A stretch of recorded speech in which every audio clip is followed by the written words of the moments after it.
Hey, Sleepy Sheepy here. Today we're going to be looking at a level 90 strength build using the heavy large club. After using short range weapons like the clinging bone fist weapon and the warped axe, these were a really welcome change and I really enjoyed these. We'll be putting 45 points into vigor, 25 into endurance, and then the rest into strength, netting us 51 total. That'll take advantage of the A scaling we get with the large club on strength and net us a pretty good AR for both weapons. We'll also be pretty close to the hard cap if we're two-handing the club at any time. This build is going to be pretty tanky with 101 poise, and we're going to use the Tree Sentinel helm, the Banished Knight armor, the Banished Knight gauntlets, and the Tree Sentinel greaves. And to make this all work, we'll be using the Erdtree's Favor +2, Greatjar's Arsenal, and Bullgoat Talisman. We'll also be using the Claw Talisman as well as the Shard of Alexander depending on our Ash of War setup. So the Claw Talisman is going to be great for something like Raptors of the Mist, but if we're planning on going for more Ashes of War, then the Shard of Alexander is going to be the best option. So you'll see a lot of different Ashes of War used throughout the duration of the showcase, but we'll look at Raptors of the Mist first. Because I plan on dual wielding these weapons quite a bit, I use the Strength Knot Crystal tier. You could also use something like the Flame tier that'll boost fire-based attacks, since Flaming Strike is going to be the go-to on our offhand, and I'll also be using some Fire Grease throughout the showcase, so that's definitely an option, but not necessary. And then I pretty much always have the Crimson Bubble tier on, just because it's nice to get some HP when you're close to death. The different Ashes of War that I ran on this build included the Raptors of the Mist, which was very strong, especially for the number of jump attacks that it makes sense to go for with this build. I also tried the Lightning Slash, which I found to be pretty good and was kind of fun because it would buff one of your weapons with lightning. And then Sacred Blade is also extremely strong. I found it to be maybe even a little bit too strong, so I didn't use it too often.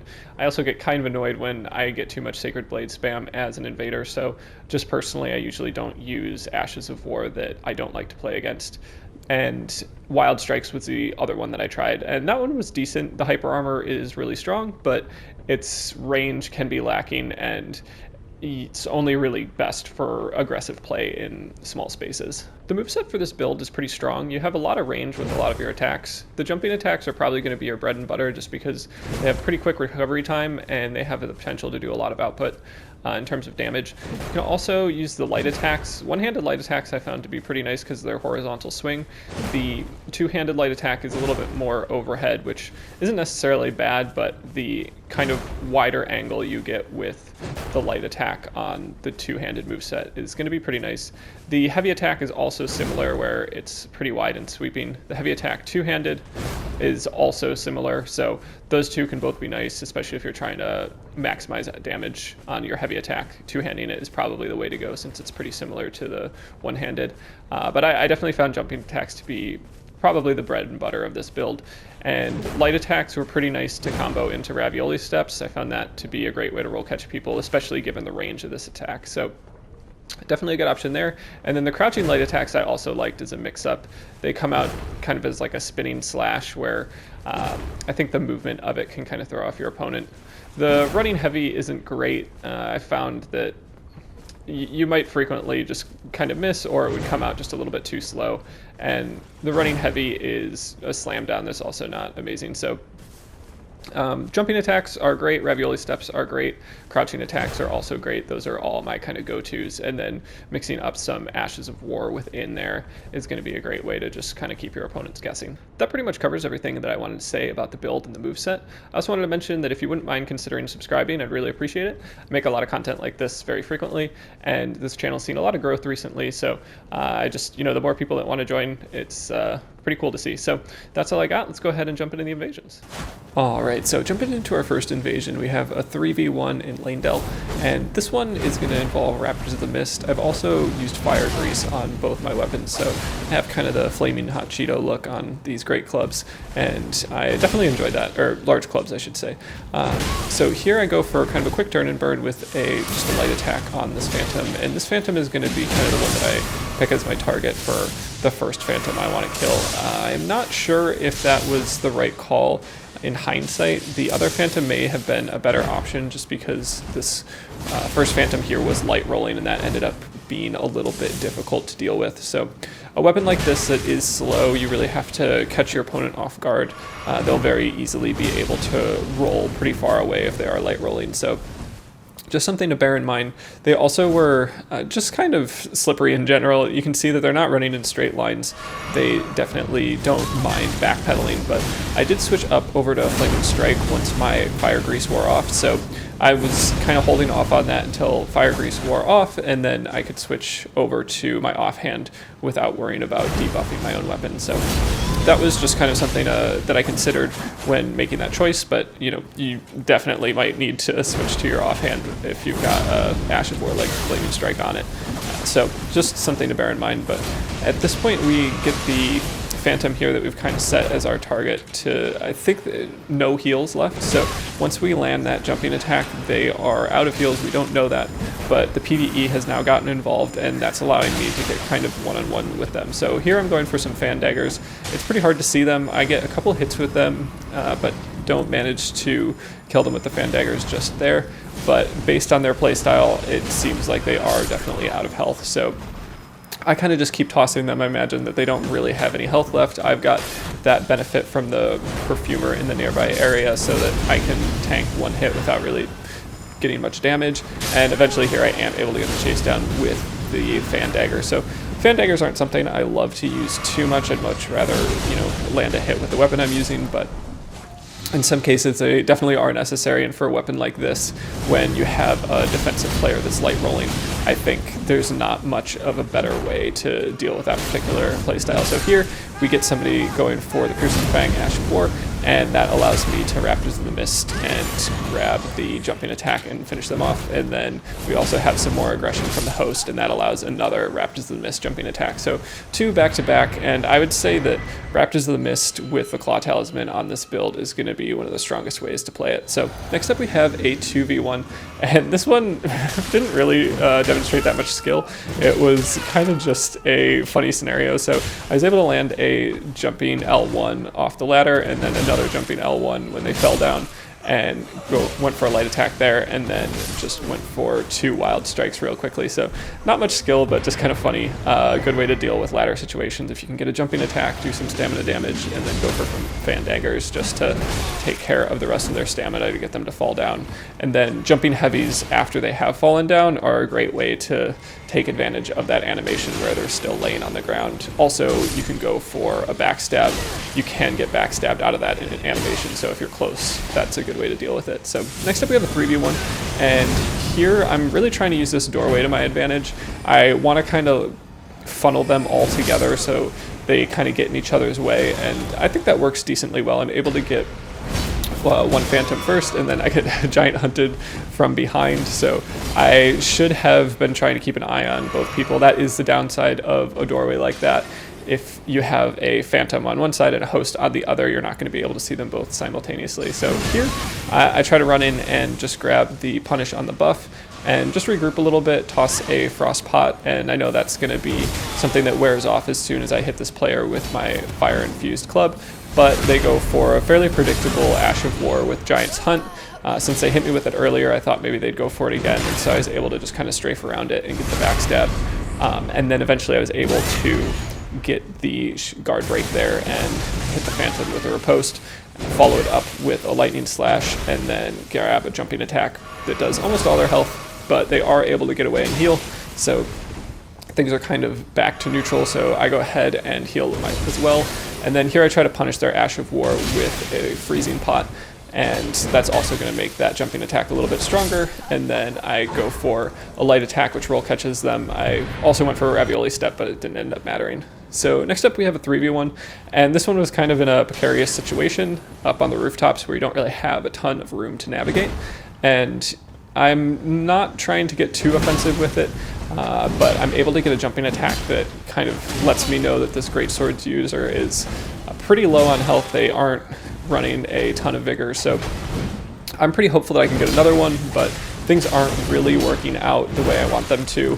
I'm getting stun locked a little bit more than I want. So you can see here that just like having a little bit of extra poise, the 101 poise breakpoint that we've got on this build is helpful in scenarios like this where you have heavy attacks coming from greatswords and then also, you know, light attacks coming from that curved sword that the other Phantom has. So being able to tank some of those is really useful.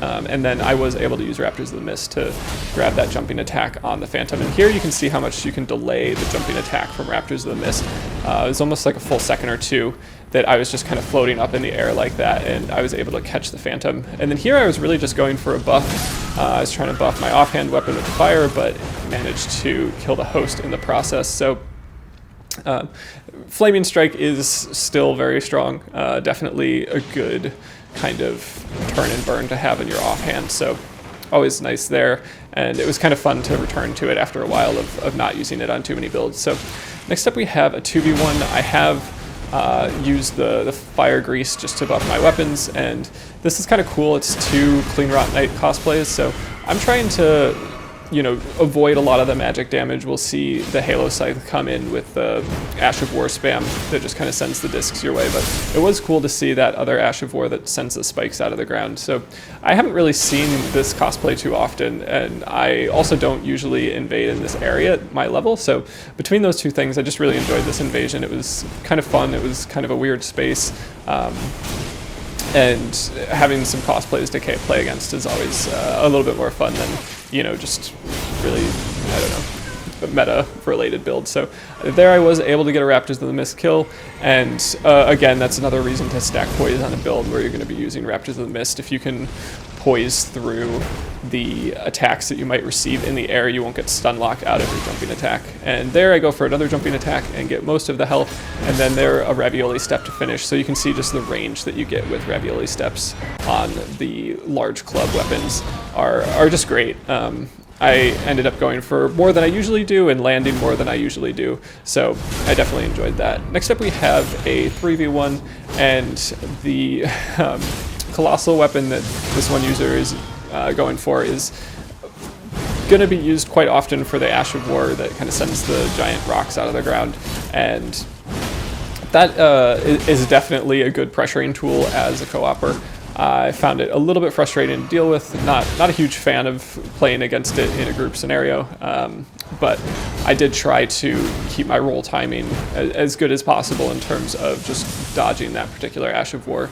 But you will notice in some cases I have to make a decision about whether I want to dodge that Ash of War or the Bloodhound Fang from the host. So you can't always dodge both. It really depends on what the timing looks like. So some PvE starts getting involved, and that is a helpful distraction. And here now you can see that there is in fact a third player, and they've got Vike's Spear. So they feel like they might be a little bit more squishy than the Phantom that I'm currently going for, and I kind of switch my attention over to them a little bit. I throw a freezing pot on them and see that it does a decent amount of damage, and then land a jumping attack. So freezing pots are great, definitely a good way to continue to apply pressure as well as get their damage negation lowered a little bit. So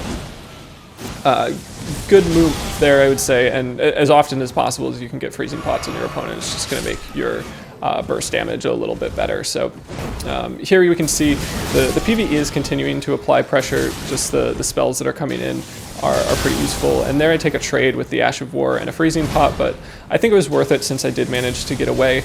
I really try to back off and get a heal in, especially because the Phantom here is not healing. I'm not sure if they're out of Estus or what, but it definitely makes me feel better about going in for trades or something if I've got a little bit more health on my side. So I am able to finally land a jumping attack on the Phantom there, and they were stun locked by the PvE, which allowed me to catch them as well. And then it's just a one-on-one with the host, and here we go for another ravioli step, which does manage to get the finish for us. So definitely a great way to, you know, get kind of 2 quick hits in quickly. So I definitely like ravioli steps in this particular context, and once you're in a one-on-one situation and you've got somebody backpedaling, it's going to be a pretty strong way to go.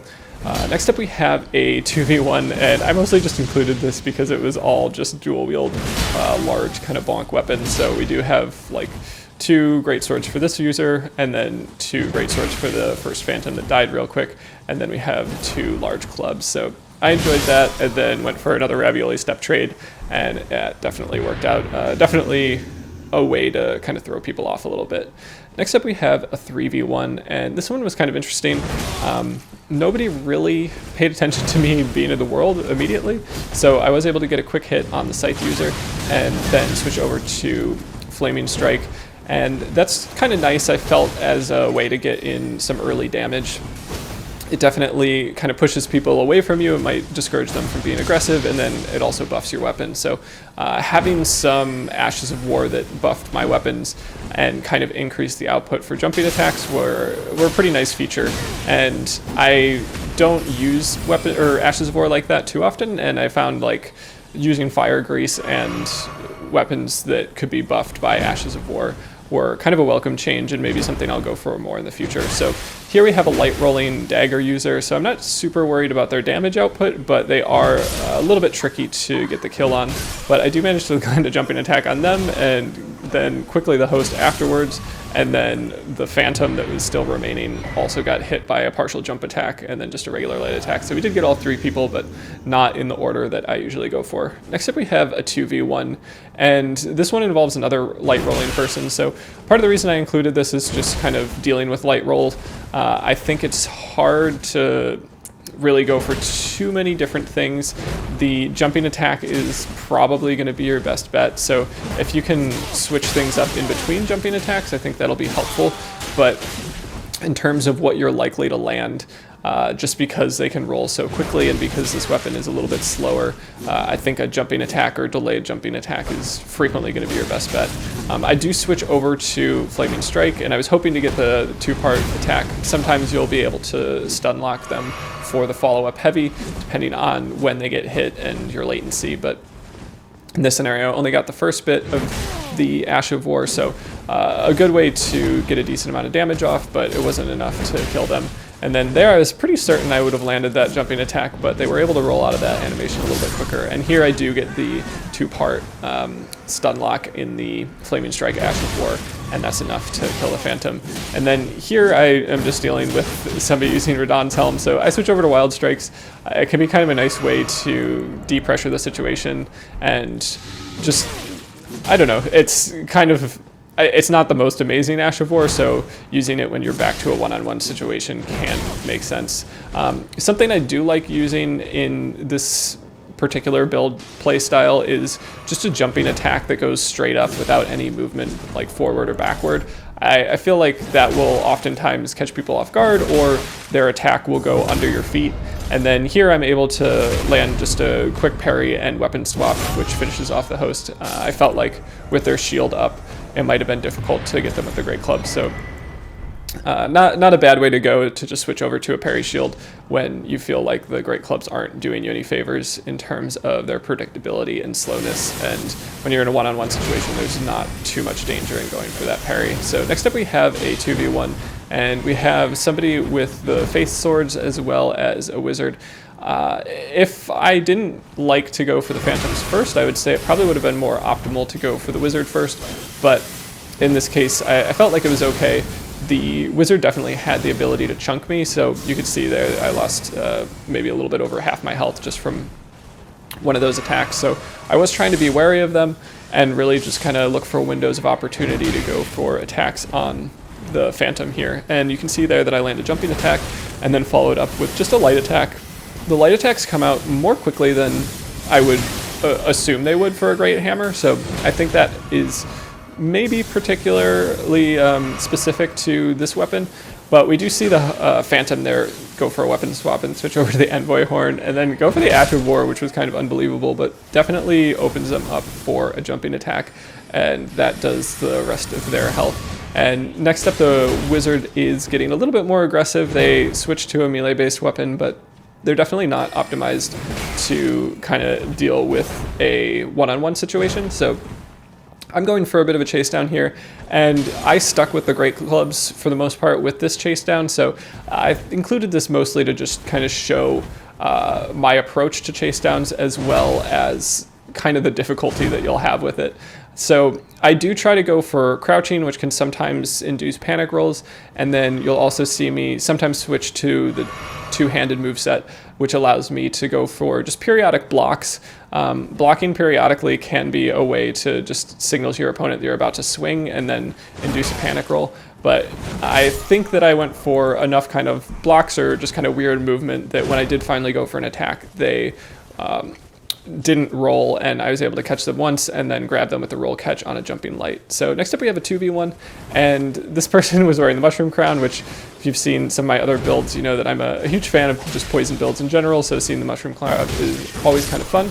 And there I thought they'd be going in for some attacks with what looked like curved swords, so I switched over to wild strikes, and that stun locked them twice and was able to finish them. So having the range of the large club is definitely useful in an attack like wild strikes. Wild strikes is not going to be something that's amazing for like an axe or something, which you really need to be up close and personal, but having the extra range, it becomes more useful than not. And then we just have just the host left, and I think they're pretty close to out of health. I had let them grab the grace point before I tried to be aggressive or anything. You saw me waving at the beginning, so didn't feel too bad about that situation.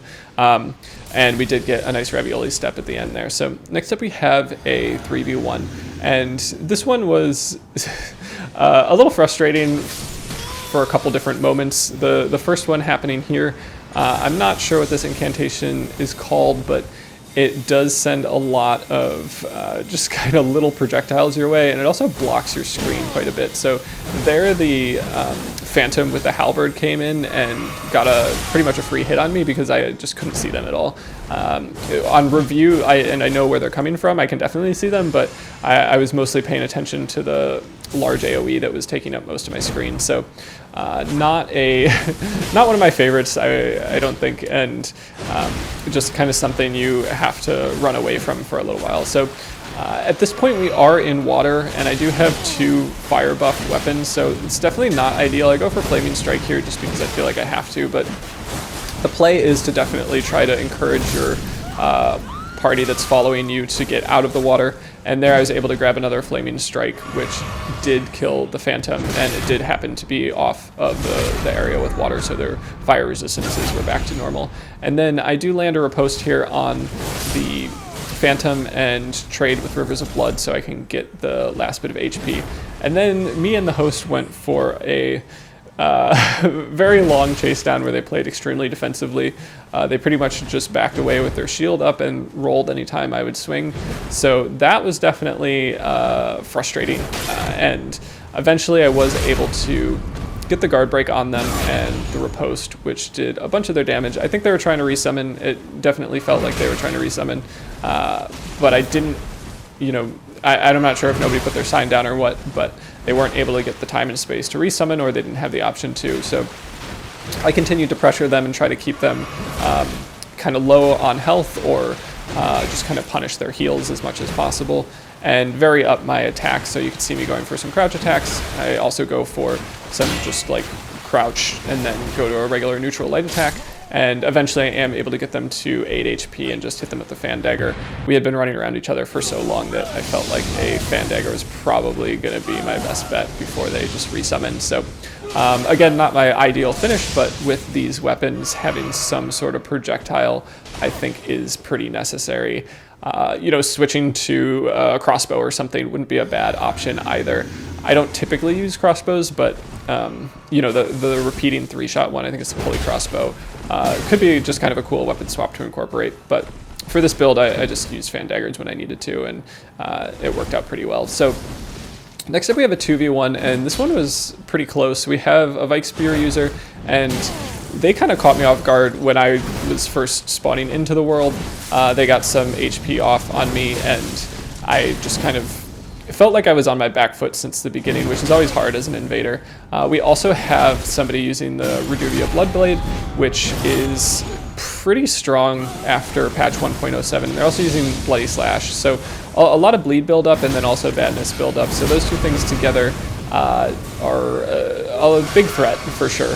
And here I try to just take a second, remove any madness buildup that I've got, and I'm in an area with a little bit of PvE. It's not going to be, you know, crazy useful because it's just envoys, but they do have the ability to stun lock, and they also can kind of draw their focus away from me, which is pretty useful. So I'm trying to mix things up a little bit. The Vike Spear user is fairly defensive in their playstyle. They go for some occasional pokes, but also seem to have a good bearing on when to roll and when to just kind of dodge the attacks I'm going for. So that's, you know, going to be something you encounter when you use something like the Large Club that has big slow attacks.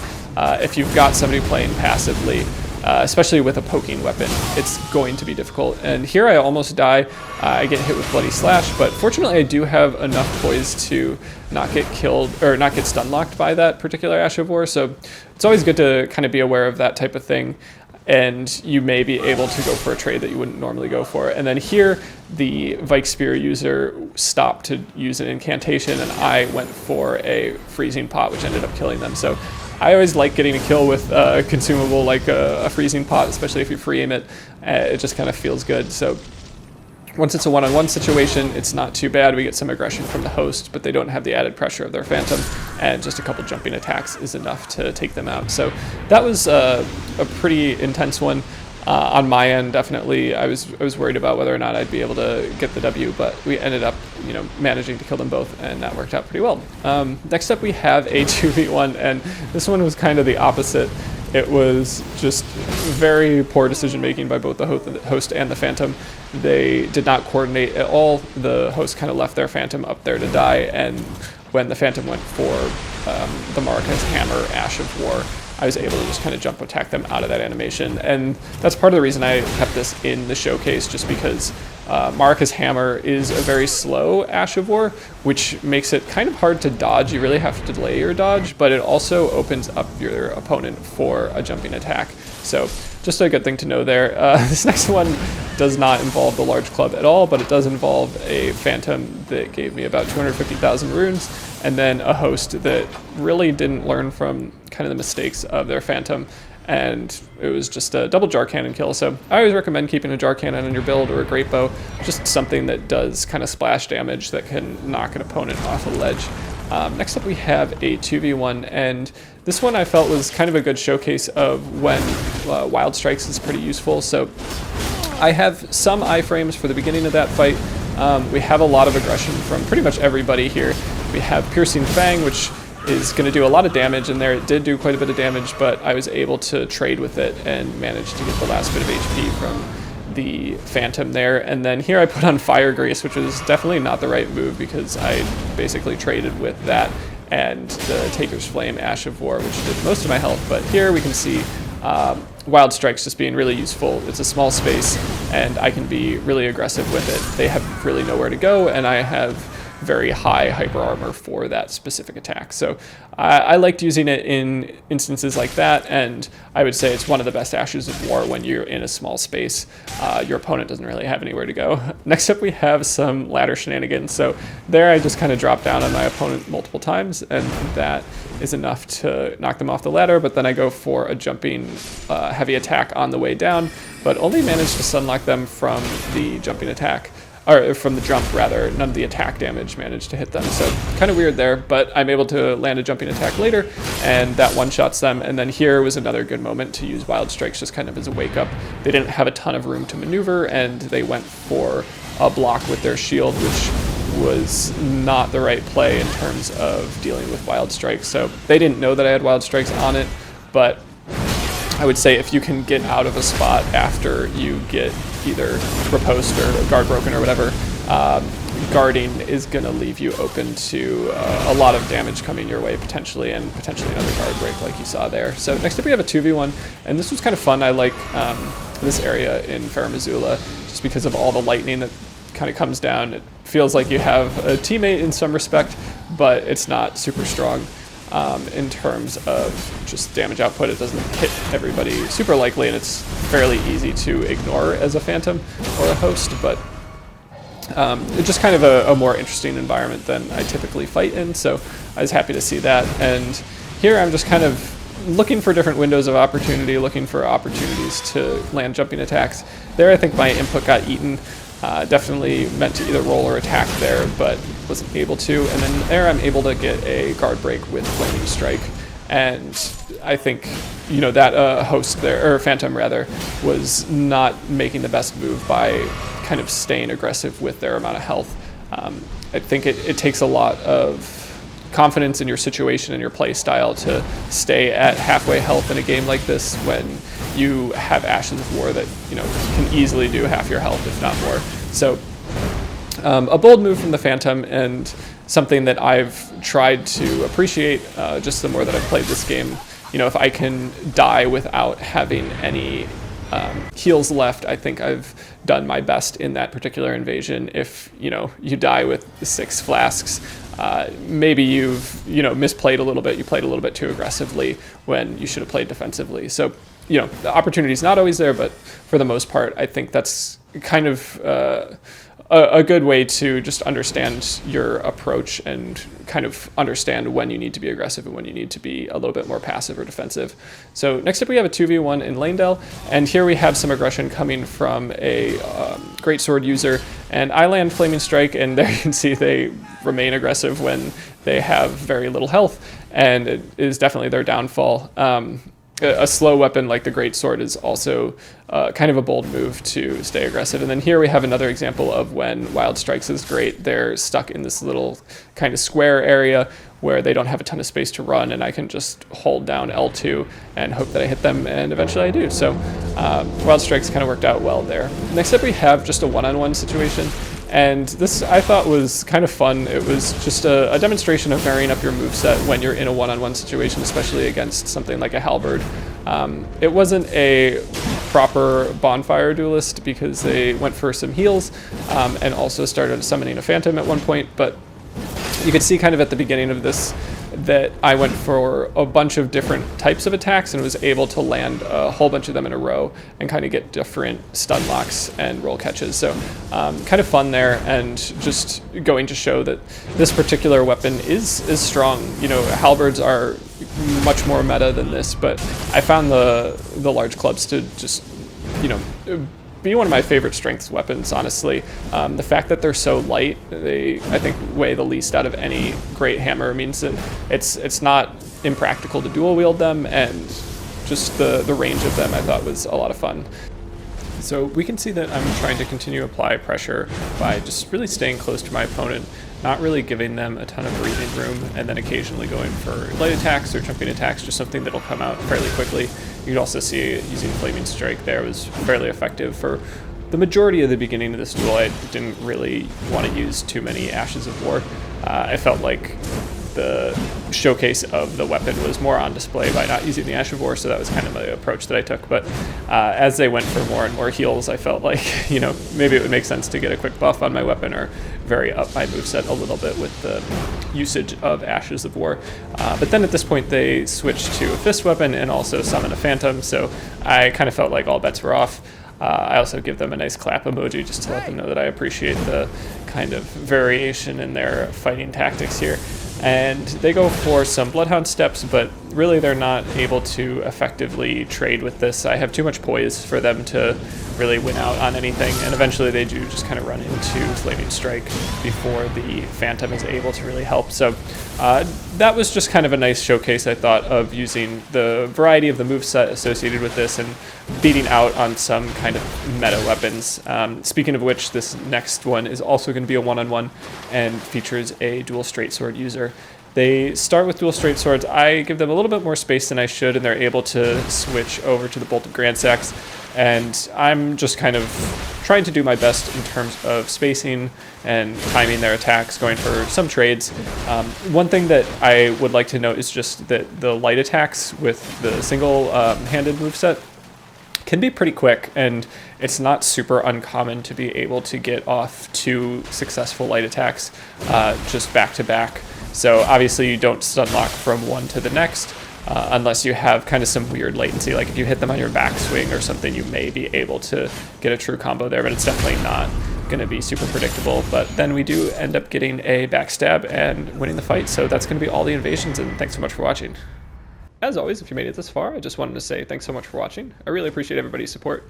I also did want to mention that I have been getting a lot of build requests. I'm keeping a list of all the ones that I want to use, but I am getting requests faster than I am making videos. So if I don't get to yours or it takes a while, I do apologize, but I am reading them and I am interested in pursuing as many of them as I can, especially if they seem viable or interesting. So I've got my eye out for that. Definitely keep recommending things, but it just may take a little while.